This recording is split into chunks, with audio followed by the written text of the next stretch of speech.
Your trajectory is about your journey and how you choose to take it. But how do you navigate the crossroads? How do you read the signs? How do you determine the path? If these are your burning questions, then you've come to the right place. Because on the channel today, we're going to be talking about 7 things that you must consider to ensure a successful and fulfilling trajectory. Let's go.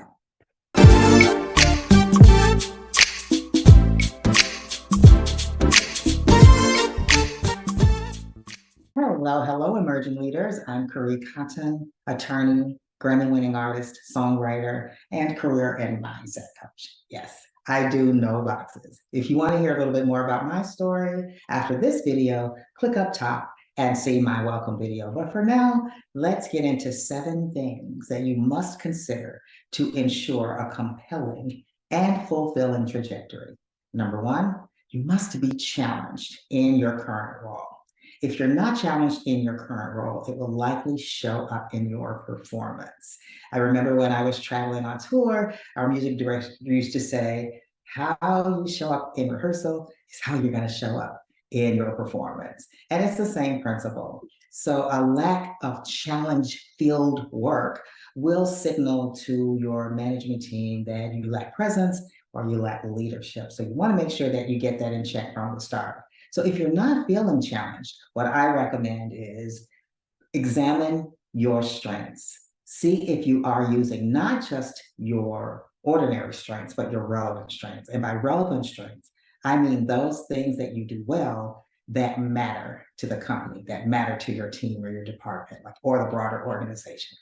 Number 2, ensure that those strengths, those relevant strengths, are tied to a key priority of the business. Now, key priorities trickle way down from the top and all through the company.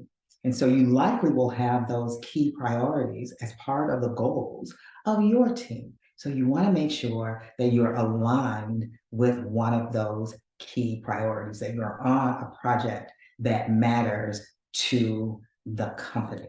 Now, if you're finding that you're doing more routine work, that you're doing what feels like busy work, and then we all have to do that from time to time, you want to start to have conversations with your manager. Perhaps get some feedback on your performance, and if there are constructive things that you need to address, go ahead and address them. But at the right time, you want to have that discussion with your manager about how to partner with her or him to ensure that you're on that right project that will showcase your strengths, because then it sends the message that you can add value to the company and you can help your manager add value to the company's priorities. Number 3, you want to be moving into advancement opportunities. Now, don't focus solely on title, on promotion, because advancement opportunities are broader. There may be an opportunity for you to do a job swap or to be in another area of the company where you can learn more about the business and learn more about the company. Start to look for those opportunities because it will broaden your horizons and make you better positioned to move up at that right time.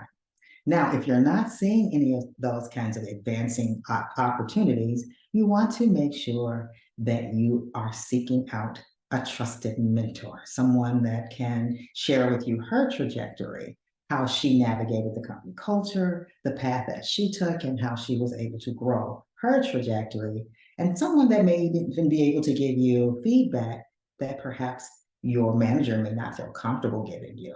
So you want to make sure that you are having advancement opportunities. I remember earlier in my career, I was in a team lead role, and the company was putting together new initiatives as part of its key priorities, and it was looking for someone to take on a particular role. Now, it wasn't a popular role, and not everybody was raising their hand to do it. But I saw that I had the skill set and I was passionate about the people. So I raised my hand and I took the role. And little did I know that that role would jumpstart my management career. I began to get greater visibility among senior leadership, and I was able to expand my career trajectory. So look for advancement opportunities, and that is going to be a great foundation for you to ignite your career trajectory. Number 4, at this stage on your journey, you want to start assessing whether you're comfortable where you are or whether you want to advance upward. And if you're comfortable where you are, that's completely fine. But if you want to move up, you need to get your mind around that. And if you're not seeing those opportunities, particularly if you've already had some opportunities to be on key projects and to gain some visibility, but if you're not seeing those advancement opportunities, now you want to activate what I call your CEO energy. You need to assemble your personal board of directors so that you can get input and guidance. And you'll also have the opportunity to have others put your voice in a room that you may or may not know exist. Now, the key to the board of directors, which could consist of your manager, your current manager or former manager, a trusted colleague, community or family support, a collection of people that are for you, the people that will be working for you and for your advancement, who understand your goals and objectives, can give you feedback and suggestions and move you forward. And the thing about that is that you want to assign roles to each person on your board of directors. And then the second thing is you want to assess as you move through your trajectory whether those roles should change and whether the people within those roles should change. Number 5, work-life integration. So you've had some success by now, you've been on some key projects, you've started to see some advancement, you're getting the right level of visibility, but it still feels like there's a little bit of something missing.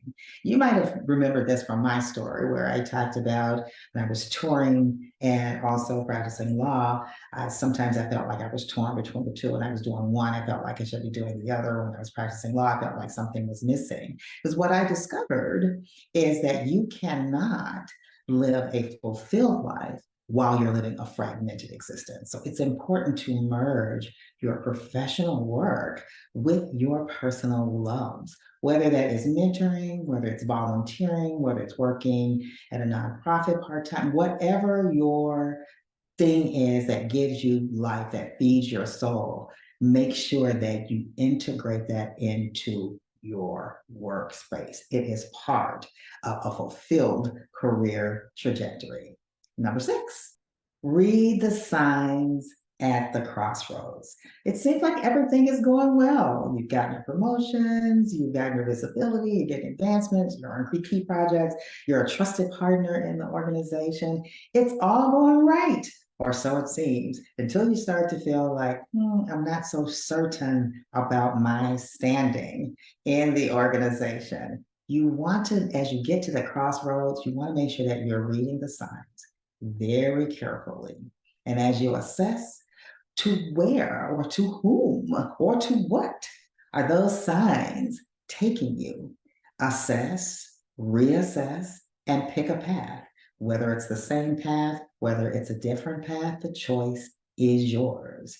Leverage your personal board of directors and get the insight from your trusted team and make your decision. Sometimes that decision might be to take another course within your organization, or it may be to have and implement your exit strategy. So you want to consider all of that, and that is still a part of your trajectory, particularly a fulfilling trajectory.